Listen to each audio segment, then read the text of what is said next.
Le ministère des Affaires étrangères et de la coopération internationale a suivi avec surprise la publication du département de l'efficacité gouvernementale des États-Unis d'Amérique le 15 février 2025 sur les réseaux sociaux citant le Mali parmi les pays dont les subventions américaines ont été annulées. En effet, cette publication porte sur une supposée subvention en faveur du Mali pour un montant de 14 millions de dollars américains, soit environ 8 milliards 800 millions de francs CFA en appui à la cohésion sociale.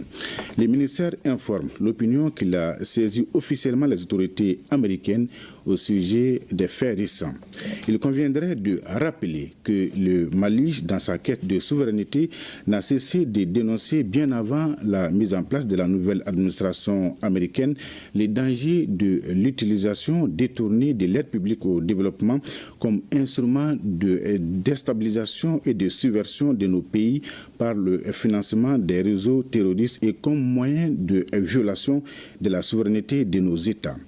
À cet égard, en droite ligne de la vision du président de la transition, chef de l'État, traduit en principe constitutionnel de gouvernance de l'action publique, le Mali a inscrit l'ensemble de ses relations de coopération dans le cadre du respect de la souveraineté de l'État, des choix des souverains du peuple malien et de la défense de ses intérêts. C'est à ce titre que le gouvernement du Mali s'est depuis 2 ans réservé de signer l'accord quinquennal de subvention d'objectifs de développement avec les États-Unis concernant le financement des projets de l'Agence américaine pour le développement international USAID et a ajourné la mise en œuvre de certaines activités, y compris celles relatives à la cohésion sociale, à condition de respecter la souveraineté du Mali, les priorités et les procédures d'exécution nationale en la matière.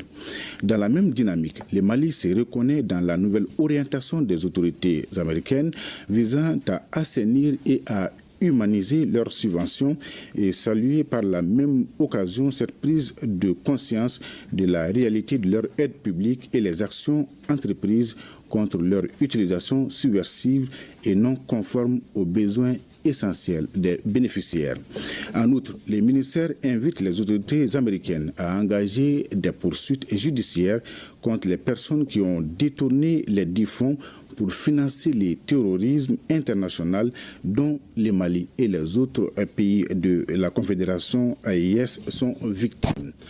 Le ministère des Affaires étrangères et de la coopération internationale réaffirme que les autorités de la transition du Mali, fidèles aux principes clés qui régissent l'action publique, poursuivront leurs efforts de sécurisation, de rétablissement de la paix, de la cohésion sociale et du développement durable dans une dynamique d'appropriation nationale, de partenariat, de respect mutuel et dans le cadre de la Confédération des États du Sahel. Bamako, le 24 février 2025.